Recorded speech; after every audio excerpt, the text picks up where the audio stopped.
마케팅 하면 많은 사람들이 경쟁을 떠올립니다. 동일한 제품이나 서비스에 내 것만 있는 게 아니니까요. 맞습니다. 당연 경쟁이 있죠. 그러나 경쟁보다 더 중요한 게 있습니다. 경쟁에 너무 신경을 쓰면 고객을 잊어버립니다. 일주일도 채 남지 않은 대통령 선거의 후보들도 경쟁에만 신경 쓰면서 상대방 흠집내기에 여념이 없습니다. 오늘의 주제, 바로 마케팅은 경쟁이 아니다입니다.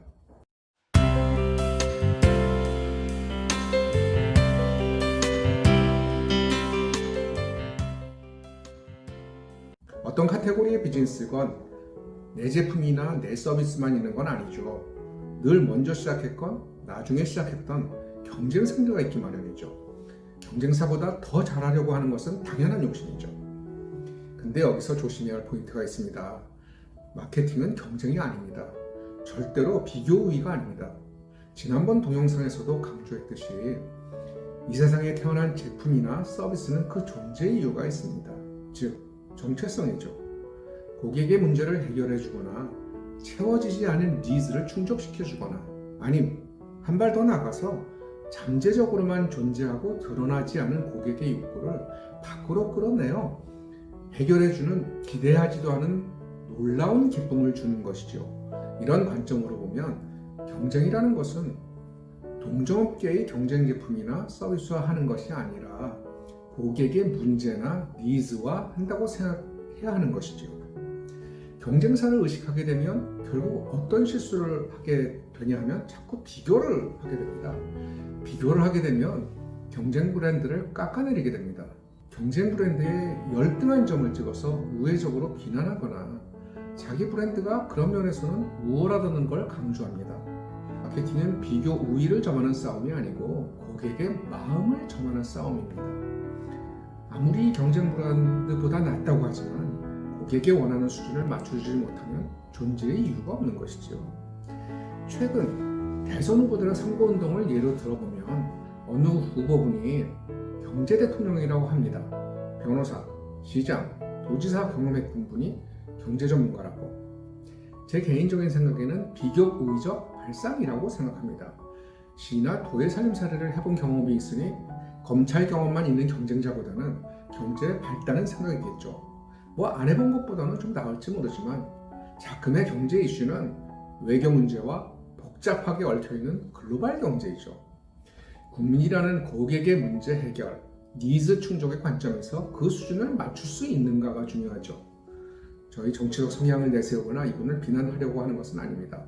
서로 상대방 흠집내기에 여념이 없는 대선 후보들의 경쟁을 보면서 시류에 맞는 비유를 써서 여러분들의 이해를 빨리 돕기 위한 것뿐이었습니다. 제품이나 서비스 마케팅도 똑같습니다. 내 브랜드가 경쟁 브랜드보다 조금 더 낫다는 비교 우위에 신경 쓰고 자기 만족하는 것이 아니라 고객의 수준에 맞냐는 것을 보는 것이 중요하다는 얘기입니다. 제 경험으로도 경쟁 브랜드를 흠집내거나 비교 우위를 강조해서 성공한 브랜드는 없는 것 같습니다. 제가 다니던 회사에서 조미료 전쟁이 치열했었는데 승패의 갈림길은 상대 브랜드 흠집내기가 아니었고 결국은 경쟁 카테고리의 틀을 깨고 나와 잠재적인 소비자 니즈를 충족시켜 줬던 것이었습니다. 경쟁 관계를 너무 의식하면 생기는 또 하나의 문제가 있습니다. 서로 닮아간다는 것이죠. 이종적 동질, 헤테로지니어스 호모지니어티입니다. 이러한 표현은 하버드대 문영미 교수의 저서 디퍼런트에서 인용한 겁니다. 경쟁 브랜드를 조사해보면 내 브랜드가 부족한 게 밝혀집니다. 그러면 그걸 부지런히 보완하려고 합니다. 예를 들어 치약 시장이라고 해보죠. 우리 브랜드는 없는데 경쟁 브랜드가 임플란트용 치약을 출시했다고 가정하죠. 시장 조사를 해보니 경쟁 브랜드는 있는데 우리 브랜드는 없으니 우리도 빨리 개발해서 출시하는 겁니다. 소비자 입장에서 결국 매대에 가보면 우리 브랜드나 경쟁 브랜드나 이 구색이 다 똑같아진다는 거죠. 또 대선 후보들 이야기를 하게 되는데 두 후보의 공약이 비슷한 면이 많다는 것이 바로 이런 경쟁 관계를 의식해서가 아닐까 생각합니다. 서로 비난하고 싸우면서 또 한편으로는 비슷해지는 대선 후보들의 경쟁을 보면서 마케팅은 경쟁이 아니다라는 것을 다시 한번 실감하게 됩니다. 경쟁을 의식하여 서로 부족한 부분을 보완하다 보면 또 하나의 문제가 발생하죠. 차별화를 하려고 했던 부분이 업계의 평균이 되어 고객 만족의 수준이 높아지면서 그 수준이 보통의 수준, 평균화가 된다는 거죠. 예를 들어 항공업계에서 처음 마일리지 제도를 도입하니까 차별화가 되는 듯 보였습니다. 근데 경쟁 항공사가 너도 나도 다 마일리지 제도를 도입하죠. 그렇게 되면 마일리지를 주는 게 항공업계의 평균이 된다는 거죠. 이 사례도 문영미 교수의 디퍼런트라는 책에 있는 내용입니다. 결국 기업의 기본 코스트 구조만 올라가는 꼴이 되어버리는 거죠. 경쟁을 의식한 이러한 차별화로 원가 구조를 올리는 마케팅 사례는 주변에 흔히 찾아볼 수 있다고 생각합니다. 경쟁 브랜드가 쫓아서 하는 걸 어떻게 하라고 하고 물어볼지 모르죠.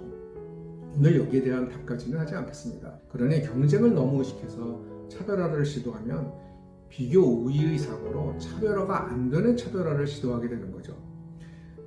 그러므로 관점이나 시각을 고객의 관점에 맞춰야 한다는 얘기입니다. 이론적으로 보면 다 맞는 얘기이고 공자님 말씀이라고 할 겁니다. 그럼 어떻게 하면 되는데 하고 반문을 또 하시겠죠. 죄송스러운 얘기지만 저도 딱 정답은 없습니다.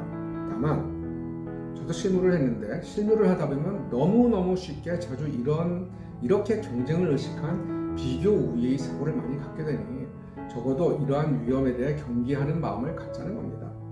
다음에 기회가 된다면 그럼 어떻게 하라는 얘기야에 대한 방향적인 답을 좀 드리도록 하겠습니다.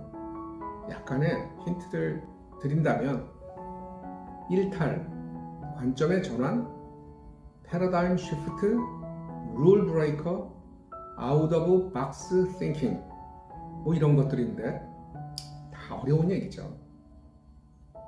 아무튼 오늘 마케팅 이야기의 주제는 마케팅은 경쟁 브랜드와 경쟁하는 것이 아니고 고객의 니즈 충족이나 고객의 문제 해결과 경쟁하는 것이다 였습니다. 제 이야기가 흥미롭거나 관심이 있으시면 좋아요와 구독 버튼 눌러주세요. 그럼 다음에도 또 재미있는 마케팅 이야기로 찾아뵙겠습니다. 감사합니다.